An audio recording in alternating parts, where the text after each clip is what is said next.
Lesson name అయస్కాంతాలతో ఆటలు. Second లెసన్లో important bits అండి. ఇప్పటి వరకు మనకు తెలిసిన అయస్కాంత పదార్థాలలో డైమియం బలమైన అయస్కాంతం. ఇప్పటి వరకు మనకు తెలిసిన అయస్కాంత పదార్థాలలో ఏమి అయస్కాంతం బలమైనది?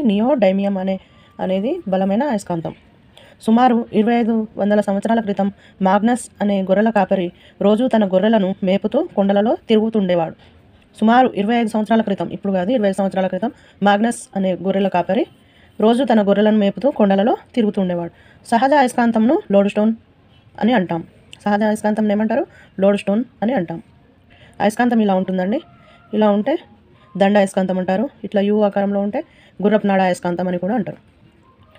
ఇనుము, నికెల్, రాగి, కోబాల్ట్, అల్యూమినియంల మిశ్రమాలతో శక్తివంతమైన అయస్కాంతంను తయారు చేస్తారు. ఇనుము, నికెల్, రాగి, కోబాల్ట్, అల్యూమినియంల మిశ్రమంలతో శక్తివంతమైన అయస్కాంతాలను తయారు చేస్తారు. భూమి యొక్క అయస్కాంత క్షేత్రం దండ అయస్కాంతపు మధ్య భాగంలో ఉండే అయస్కాంత క్షేత్రం వలె ఉంటుంది.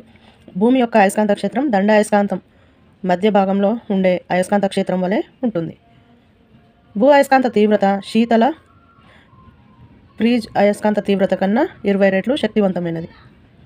భూ అయస్కాంత తీవ్రత శీతల ఫ్రిజ్ అయస్కాంత తీవ్రత కన్నా 20 రెట్లు శక్తివంతమైనది. Thank you students. ఇవే ఇంపార్టెంట్ పాయింట్స్ అండి.